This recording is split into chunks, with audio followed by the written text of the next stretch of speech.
Welcome to our comprehensive exploration of osteoporosis pathophysiology.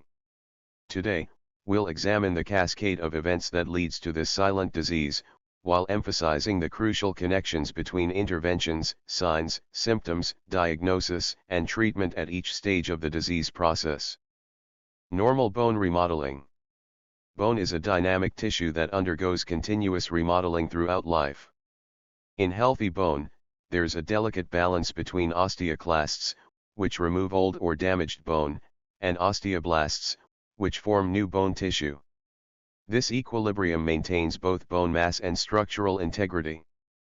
Clinical insight: when this balance functions properly, we see normal bone mineral density on DEXA scans and appropriate bone turnover markers in serum tests.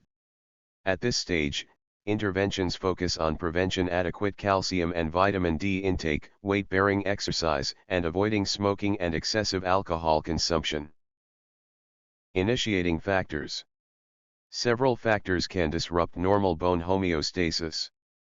Genetic predisposition accounts for up to 80% of peak bone mass variability. Hormonal changes, particularly declining estrogen in women during menopause or testosterone in men, significantly impact bone metabolism. Insufficient calcium and vitamin D compromise the raw materials needed for bone formation. Reduced mechanical loading, as seen in sedentary lifestyles or prolonged immobilization, removes a crucial stimulus for bone maintenance. Signs and symptoms: at this early stage, patients typically remain asymptomatic, creating a dangerous situation where the disease progresses silently.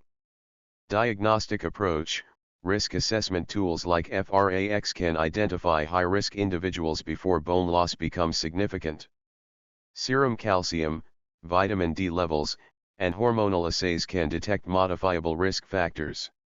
Intervention strategy: early interventions target these initiating factors. Hormone replacement therapy for appropriate candidates, calcium and vitamin D supplementation, and prescribed exercise programs that incorporate weight-bearing and resistance training.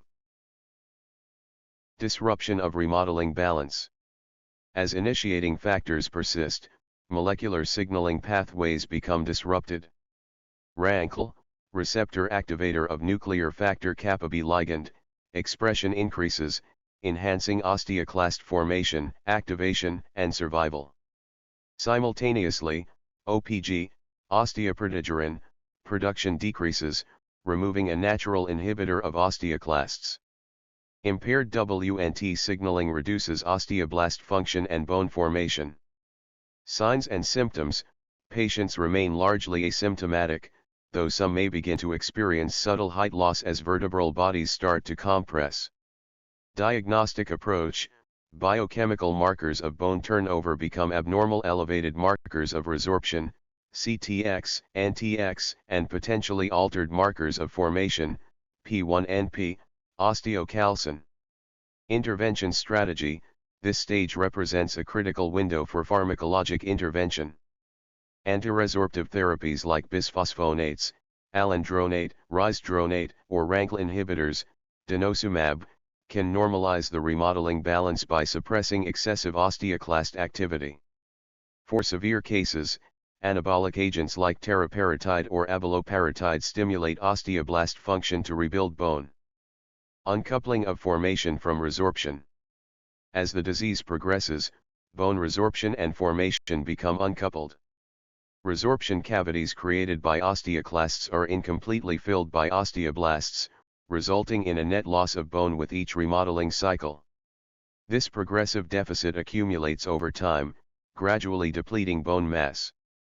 Signs and symptoms: height loss becomes more noticeable, often 1 to 2 centimeters, and some patients may begin experiencing back pain as vertebral bodies start to deform under normal loading. Diagnostic approach: DEXA scanning now reveals decreased bone mineral density, potentially reaching osteopenic levels, T-score between -1.0 and -2.5. Intervention strategy: pharmacologic intervention becomes essential, with combination approaches sometimes necessary. Addressing secondary causes of bone loss becomes critical. Managing conditions like hyperparathyroidism, hyperthyroidism, or glucocorticoid use. Fall prevention strategies should be implemented, including home safety assessments, balance training, and medication reviews. Bone microarchitecture deterioration. Beyond simple mass reduction, bone quality deteriorates as the microarchitecture becomes compromised. Trabecular bone, the meshwork inside vertebrae and the ends of long bones, undergoes thinning and perforation, losing its interconnections. Cortical bone becomes increasingly porous, compromising its strength. These structural changes cannot be fully captured by density measurements alone. Signs and symptoms: back pain may become chronic as multiple vertebral bodies develop microfractures or deformities. Kyphosis, dowager's hump, may develop as anterior vertebral heights are reduced. Height loss becomes significant, often exceeding 3 cm from peak adult height. Diagnostic approach: DEXA scanning typically shows osteoporosis, T-score less than or equal to -2.5. Advanced imaging like high-resolution peripheral quantitative CT or trabecular bone score analysis can assess microarchitectural deterioration. Vertebral fracture assessment identifies subclinical vertebral deformities. Intervention strategy: aggressive pharmacologic intervention is warranted, potentially with sequential or combination therapy. Anabolic agents followed by antiresorptives provide the most effective bone mass recovery. Bracing may be necessary for significant kyphosis. Pain management becomes an important component of care. Compromised bone strength. The combination of reduced bone mass and deteriorated microarchitecture significantly compromises bone strength. Bone's ability to resist fracture depends on both quantity, mass, and quality, structure. As both decline, the skeleton becomes increasingly vulnerable to forces it would previously have withstood without injury. Signs and symptoms: patients may report pain with activities that previously caused no discomfort. Functional limitations become apparent as patients avoid activities due to pain or fear of falling. Diagnostic approach: fracture risk calculators like FRAX now indicate high 10-year fracture probability. Bone turnover markers may show variable patterns depending on fracture status and disease progression. Intervention strategy: treatment focuses on maximizing bone strength through optimal pharmacologic therapy. Physical therapy becomes essential to improve muscle strength, balance, and proper body mechanics. Assistive devices may be necessary to prevent falls. Nutritional optimization ensures adequate protein intake for bone matrix formation. Increased fracture susceptibility. The culmination of the pathophysiologic cascade is increased fracture susceptibility. Normal physiologic forces, even minor trauma like stepping off a curb, coughing, or lifting a light object, can now exceed the bone's reduced strength threshold, resulting in fracture. Signs and symptoms: acute, severe pain typically signals fracture occurrence. Functional disability follows, with varying severity depending on fracture location. Hip fractures cause inability to bear weight, while vertebral fractures produce acute or chronic back pain, height loss, and deformity. Diagnostic approach: radiographs confirm acute fractures. Bone scan or MRI may be needed for occult fractures.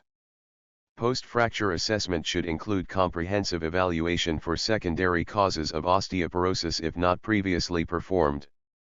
Intervention strategy: acute fracture management includes appropriate orthopedic care, adequate pain control, and early mobilization when possible. Secondary prevention becomes critical. Patients with fragility fractures have a 5-fold increased risk of subsequent fracture. Pharmacologic therapy should be initiated or adjusted promptly, with consideration of anabolic agents for severe cases. Fracture liaison services provide systematic approaches to prevent the cycle of recurrent fractures. Conclusion: understanding osteoporosis as a progressive pathophysiologic cascade allows for targeted intervention at each stage. From prevention in those with normal bone to aggressive therapy in those with established fractures, our approach must be tailored to the individual's position along this continuum. By recognizing the signs, employing appropriate diagnostic tools, and implementing stage-specific interventions, we can effectively combat this silent but devastating disease. Remember that osteoporosis management is not simply about improving bone density, it's about preserving function, preventing fractures, and maintaining quality of life for our patients.